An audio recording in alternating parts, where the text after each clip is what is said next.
Well, magpapasalamat po tayo sa ating mga guests po dito. Unang-unang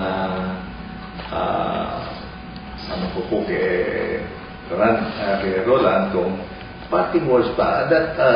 What can you say about your specialty and what you've been doing to the people of Angeles and Bulacan? Okay, I'm addressing this to everyone, and just remember what I mentioned in the earlier talks that of OSAS, obstructive sleep apnea, can be cured. There's a treatment for it. There's a less invasive treatment rather than surgery, and this could be applied. Another message that I want to bring is for those who ride motorcycles, mag-ingat lang, wear your headgear, especially kung pwede full face mask, so you don't damage, in case you crash, you don't damage any part of the facial bones, because it takes quite a punishment to learn how to talk again, chew again, and be away from food for 6 weeks. Hindi ka makakain for 6 weeks. Puro soft diet.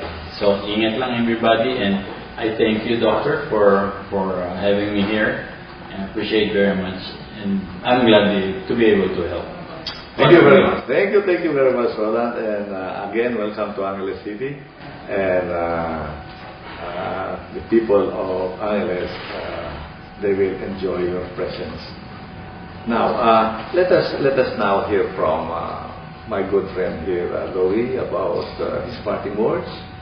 Maraming salamat po sa pag-imbita ninyo. At saka sa mga riders, yun nga po, kailangan natin mag-helmet. Mag-helmet tayo. Bukod sa naka-helmet, strap ninyo. Meron lang pong ginawa, naka-helmet nga, hindi naka-strap, nabasag yung gumatong niya dito. May ginawa pa dito sa Clinica Hanson. Well, thank you very much, Louie. Yan po ang dentistry and beyond.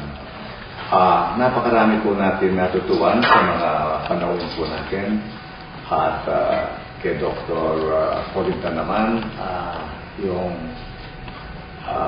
alternative treatment, non-surgical treatment in the treatment of snoring and apnea. Yan po bago po yan, napakagaling po yung wala na surgery.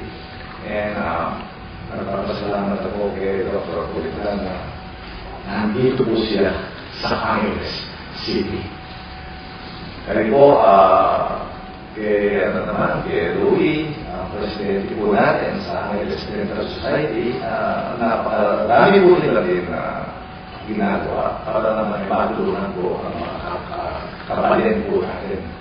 Dahil alam po natin ngayon, medyo mabigat po ang sitwasyon, kailangan po magtulungan tayo. In conclusion, I would like to say that ang pinaka-importante po sa buhay ay education. We really have to educate ourselves para naman matututo pa tayo kung ano ang dapat gawin. Yan po, sa lahat po ng nakikinig, sana meron kayong natutuan sa mga kaibigan po natin na dentista sa palatuntunan po nila yung dentistry and beyond.